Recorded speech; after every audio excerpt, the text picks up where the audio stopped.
कल यूपी का बजट पेश होना है। इस बार का यूपी का बजट बहुत खास होने वाला है। क्यों?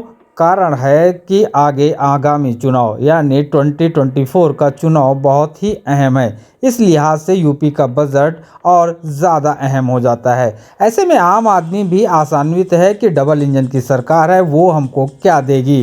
वैसे तो आम आदमी की उम्मीद सरकार से रोटी कपड़ा मकान शिक्षा स्वास्थ्य का ही होता है।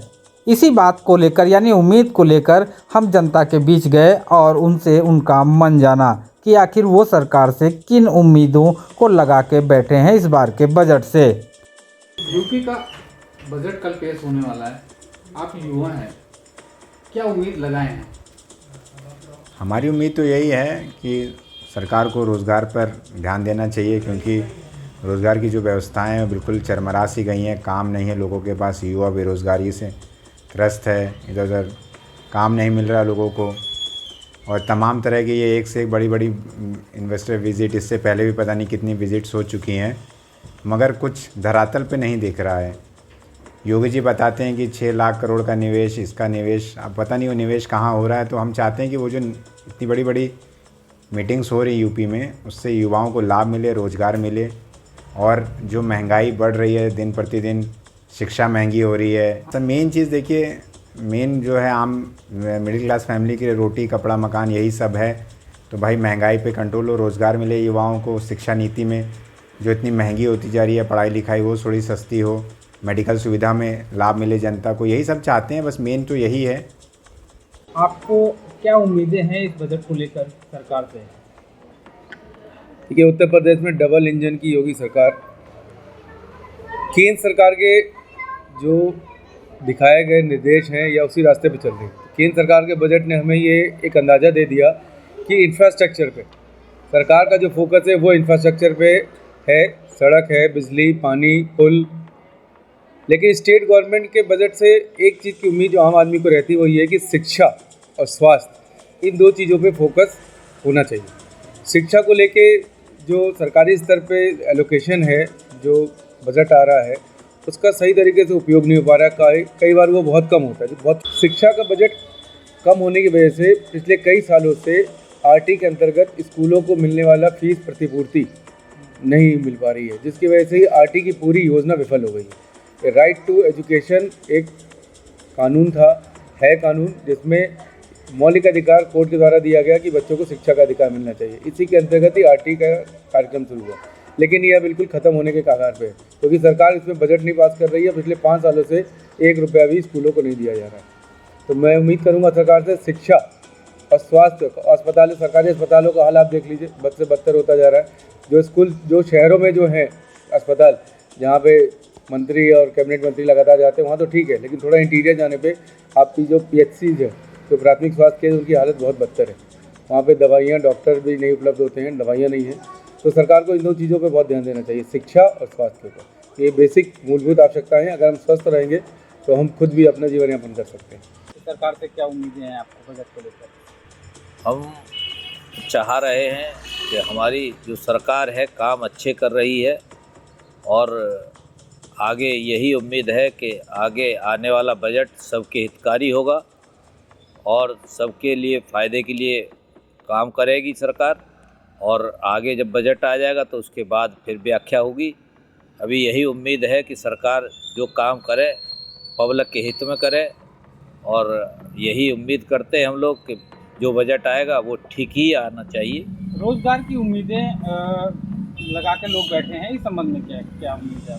वैसे सरकार ने बहुत कुछ काम किया है। अभी समिट हुआ है, G20 सम्मेलन भी हुआ है, और बाहर की जितने भी विदेश से भी अपने देश से भी जितने भी उद्योगपति आए हुए हैं, काम करने की कोशिश हो रही है। सरकार बहुत अच्छा काम कर रही है। हम भी उम्मीद करते हैं कि काम ऐसा हो कि उत्तर प्रदेश में जितने भी नवयुवक हैं, बेरोज़गार हैं, कहीं बाहर न जाएं। और यही उम्मीद करते हैं कि आने वाला समय अच्छा हो, लोगों को रोज़गार मिले। सरकार से यही उम्मीद करते हैं कि जो है नवयुवकों को कहीं बाहर न जाने दें। और ये मैम, यूपी बजट आने वाला है, यानी कल पेश होगा, आपको क्या उम्मीदें हैं बजट से? सबसे पहले तो महंगाई बहुत ज़्यादा है, ठीक है, हर चीज़ का रेट आसमान छू रहा है और जो इनकम है बहुत कम है।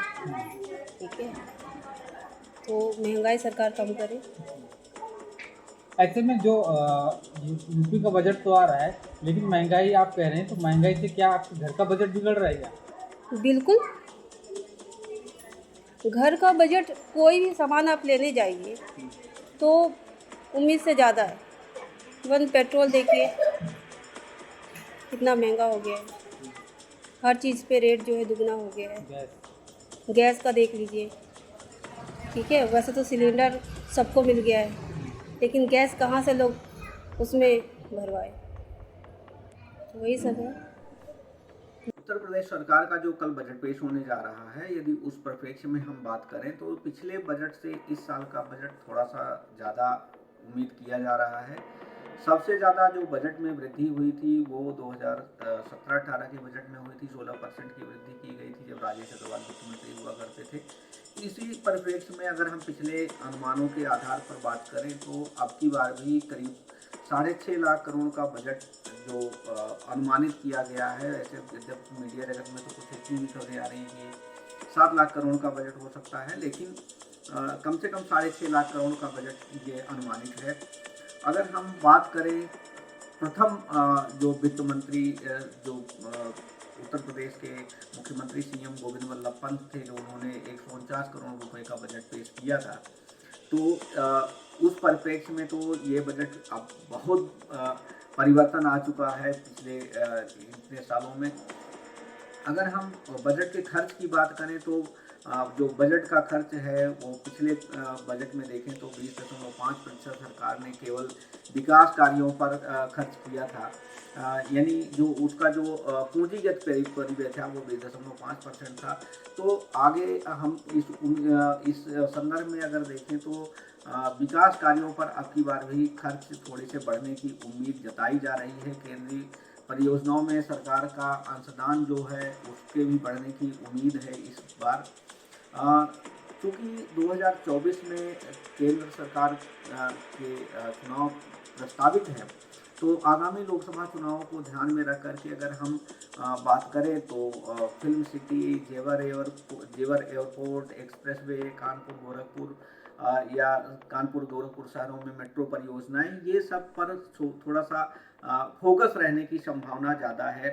यदि जो चुनौतियां हैं अर्थव्यवस्था में, उत्तर प्रदेश की अर्थव्यवस्था में, उसमें है कि इन्वेस्टर समिट हो चुका है और उसको धरातल पर लाने के लिए निवेश में तेजी लाना होगा, उत्पादकता में बढ़ोतरी करनी होगी, शिक्षा और स्वास्थ्य के साथ बेहतर तालमेल और परिणामोन्मुखी रोजगार सृजन की योजनाएं लानी पड़ेंगी। कृषि की उत्पादकता को बढ़ाना होगा, मैक्रो इकोनॉमिक स्टेबिलिटी को बनाए रखना होगा और ग्लोबल मेगा ट्रेंड को अगर हम ध्यान में रखें तो इसको भी मैनेज करने की ज़रूरत पड़ेगी।